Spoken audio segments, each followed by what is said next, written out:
This is the remaining one of the two 35mm projectors that there used to be in cinemas.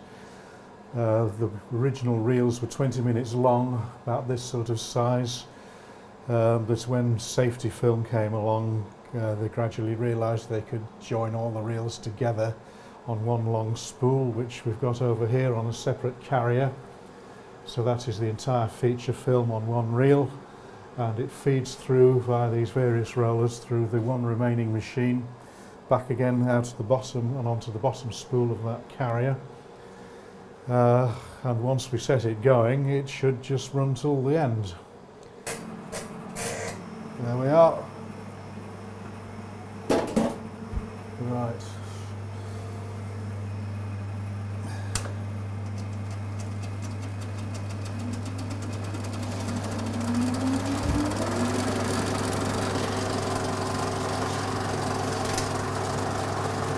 There's a leader going through. Here's the actual start of the film. So we open the curtains, open the light on the screen, turn the sound up.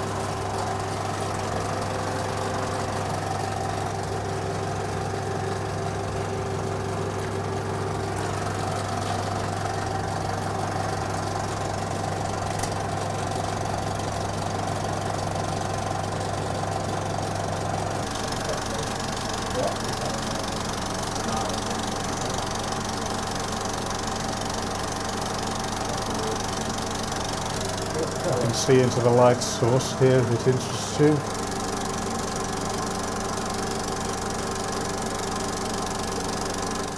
It's a GB acoustic which made their own films for their own projector. Literally, the trouble is now finding any films that will really suit it and fit it, because the sound and because it's all on the wrong side. But that's the GB acoustic, and that's a Debris Silent, which I'm working on for somebody now. Of course, the old ones are here as well. He's still got some of them. An American one up there. Still a bit Art Deco. And now let's go down to the. I've got some more in here. But there are enough, you know.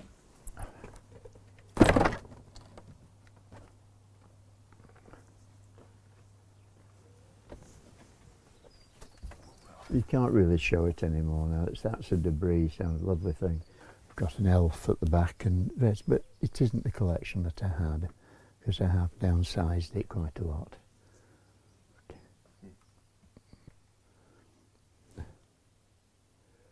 Yes, projectors all over. Above your head there, if you pass that one down, that's a battery 9.5, battery operated.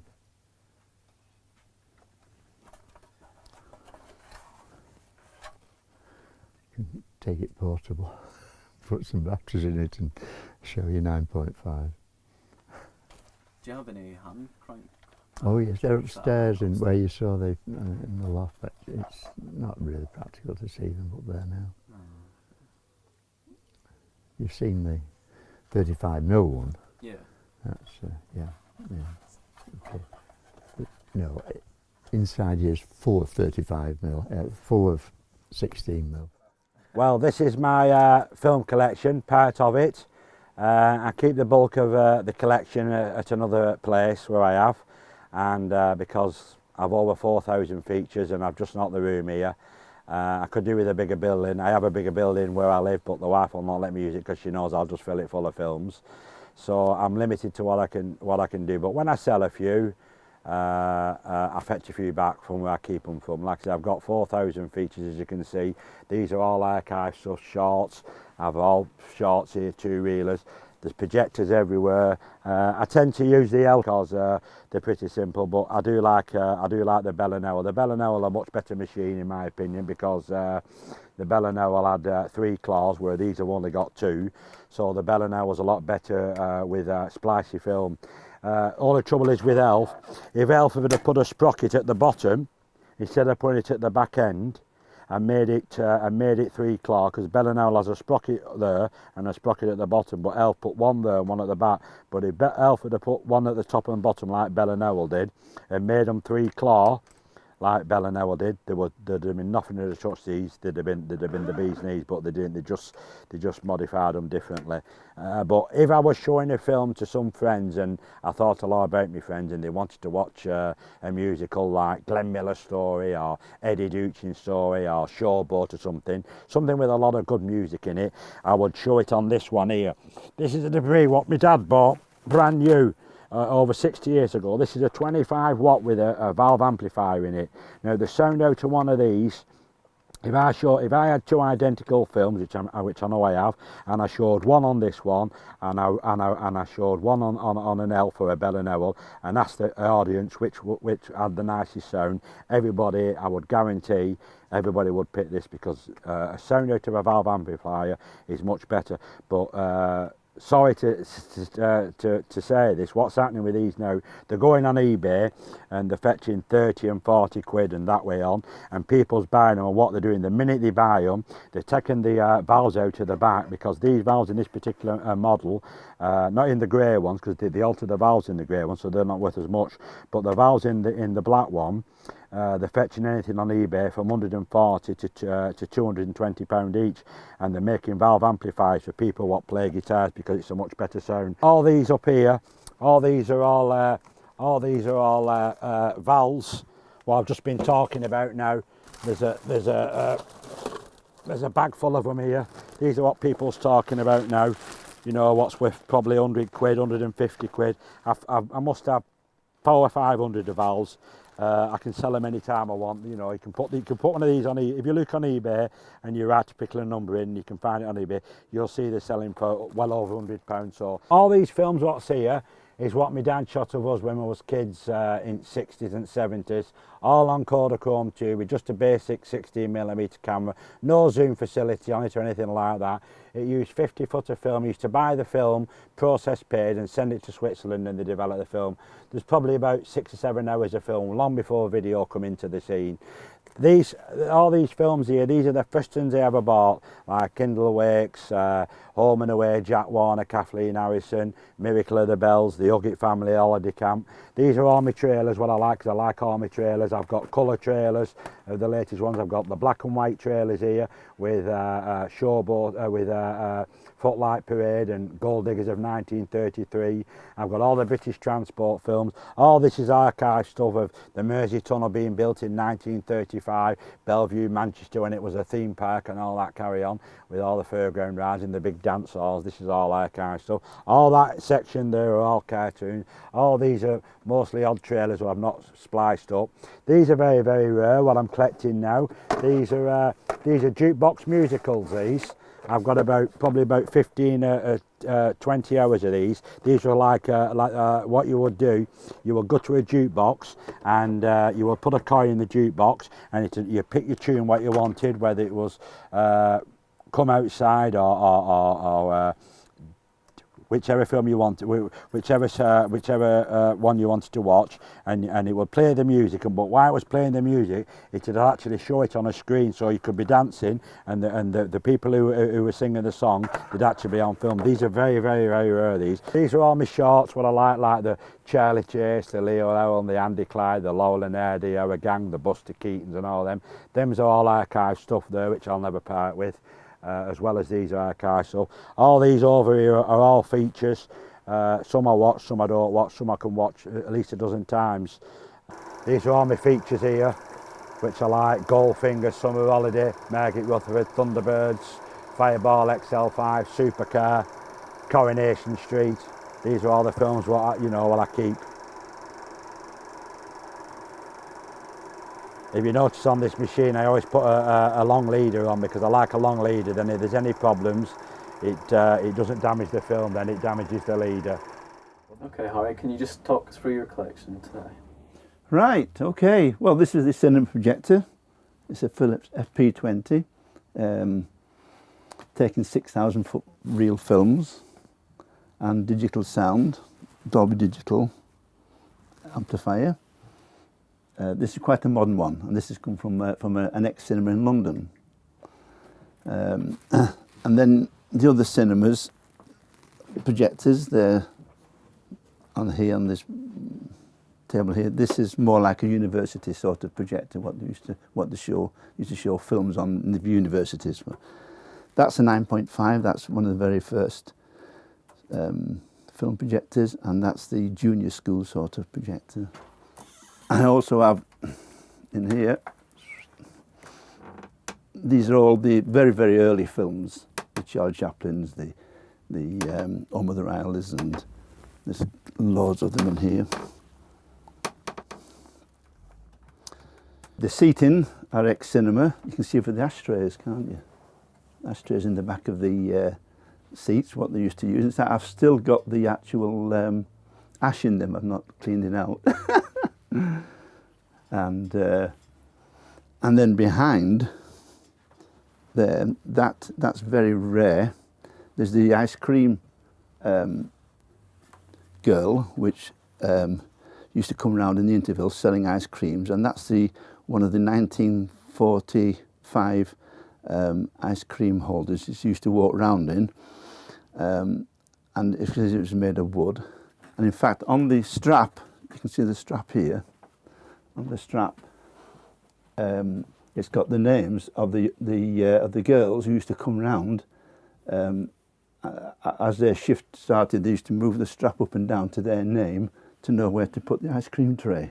These are from Knotty Ash, a cinema in Knotty Ash, now demolished.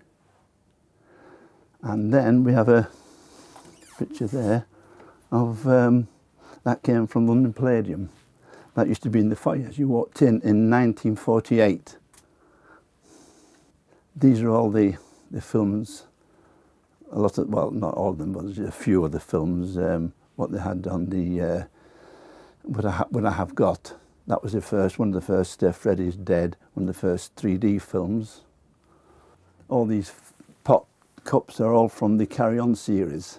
Do you remember the Carry On series? They're all from there. The Cruel Sea, I've got this in, this is a black and white film, very popular film that in this day, The Cruel Sea. And all these photos, this actually came from the cinema I used to work at, which has now been demolished, but it's the only, that was how I got it. Exit, can you see there, the exit sign? That was the only, this is the only thing that's left, only relic left of the cinema in Leyland.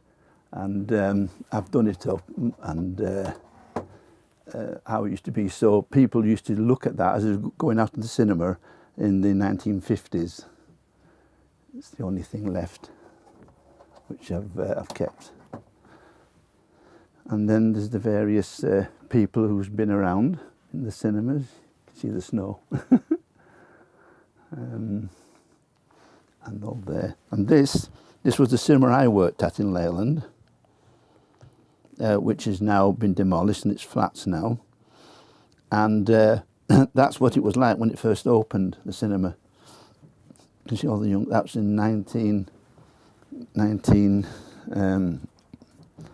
what year was it now? 1919. 1919. That's the cinema. That's that cinema there. So that's when it opened. That's when it closed. That's a picture of a cinema which is actually all bricked up now in Preston. It's all bricked up now, but all that is there right now. But rather than demolish it, it was easy just to brick it up. Again, there's the light. Those lights that came from a as you walked into the old cinema, they had those lights on in there. And I've put these jukeboxes in. This is the AMI, and that's the world. This come from America, from a cafe in America, where you put your 2 bits in, and it works perfectly. You can switch to any record you like.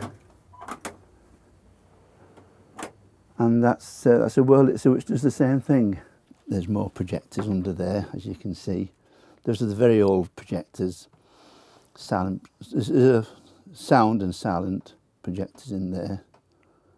And all the main films, the big films, are in another cabin over there. Okay, here we have the collection of films, 35mm. Dracula, The Little Mermaid, Bedknobs and Broomsticks, the cartoon, Goose in the Rough, Disney, Pluto's. And then you've got The Magic Dream, Jumanji, there's all the films here, including some horror films, plus the full films on one reel here.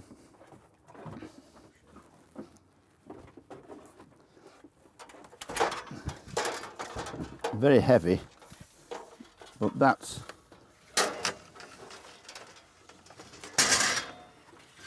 one film on one full film on a reel. That's the size of it. I'll better put it back down here because they're very heavy. When you run your film through a projector, you have to run it back onto an empty reel, like one of these,